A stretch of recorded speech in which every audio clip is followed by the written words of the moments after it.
Salut à toi et bienvenue dans cette nouvelle vidéo où je vais aborder un sujet auquel tout le monde peut être confronté, la gestion du stress.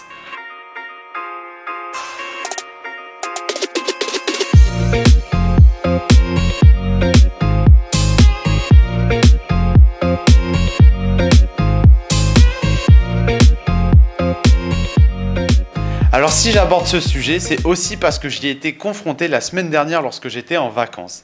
Alors ça peut paraître paradoxal puisque j'étais en vacances, mais en fait j'ai été confronté à une situation au ski, puisque je suis parti en vacances à la montagne, qui a généré chez moi du stress et de la peur. Cette situation, c'était lorsque j'étais face à un hors-piste, puisque moi en fait je fais du snow-scoot et pas du ski, c'est une sorte de BMX vélo sur la neige, et ce qui me fait kiffer, c'est d'aller en hors-piste. Et quand je dis hors-piste, c'est le côté liberté, c'est le côté dépassement de soi, c'est le côté passer à des endroits où personne ne passe. Donc c'est vraiment un truc qui me fait kiffer. Et en fait, dans une des situations où j'ai été en hors-piste, je me suis retrouvé, entre guillemets, à me chier dessus avant d'y aller. Et ça s'explique par une chose très simple, c'est que la pente, enfin le hors-piste était très engagé, la pente était très raide, il y avait des cailloux au milieu et il y avait très peu de monde qui était passé.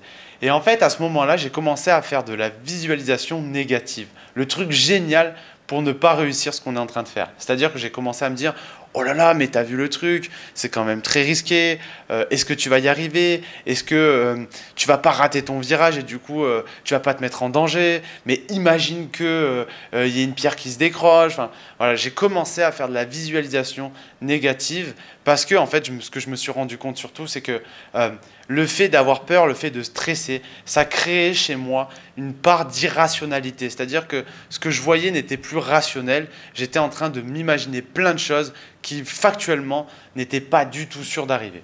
Et en fait, le fait de prendre conscience de ça, ça m'a permis de switcher et de revenir sur quelque chose de beaucoup plus factuel. En me disant, attends, qu'est-ce que tu peux faire, qu'est-ce que tu peux mettre en place qui va te permettre déjà de réaliser et de bien réaliser cette descente.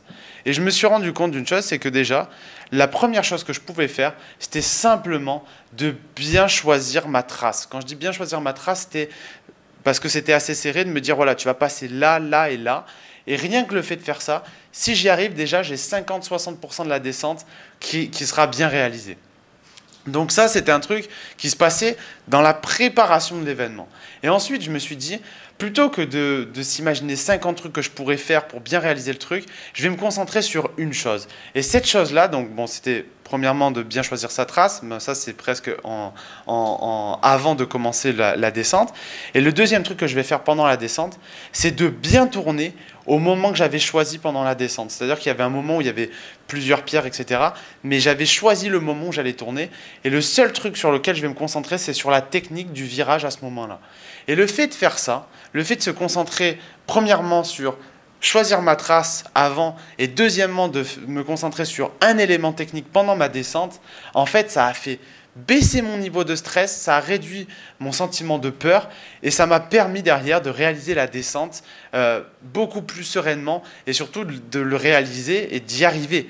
Et ce que ça m'a permis de me rendre compte en fait, ce phénomène-là, c'est de me dire quand tu stresses, quand tu as peur, c'est juste que le fait d'avoir l'émotion, ça fait un trop-plein et ça met beaucoup trop de choses dans la tête. Et le fait de ramener de la rationalité et de se dire simplement, je vais me concentrer sur une ou deux choses en même temps qui est à ma portée, qui est sous ma responsabilité, et bien forcément, ça va complètement changer ma vision et ma perception de l'événement, ça va changer mon émotion et ça va changer ce que je suis capable de réaliser derrière dans la situation donnée, qui moi, en l'occurrence, c'était le fait de réaliser cette descente qui était pour le coup un petit peu dangereuse, mais que j'avais la capacité de réaliser. Et en fait, je te fais cette vidéo parce que je me rends compte que ce que j'ai vécu, tu peux le vivre dans n'importe quelle situation de vie. Ça peut être dans les relations sociales, ça peut être dans le couple, ça peut être dans le professionnel, ça peut être à l'idée de prendre la parole en public, ça peut être à l'idée d'aller aborder quelqu'un que tu n'as jamais abordé. Et en fait, voilà, quand tu es face à ce type de situation, rappelle-toi ce truc-là, ramène du factuel et concentre-toi sur une ou deux choses qui sont à ta portée pour réaliser cette chose-là. Voilà, j'espère que cette vidéo te servira pour la gestion du stress, mais ça peut être aussi sur la gestion des émotions de manière plus globale. Mais là, j'avais vraiment envie d'axer sur la gestion de la peur et sur cette émotion que l'on peut tous ressentir dans différentes situations de vie.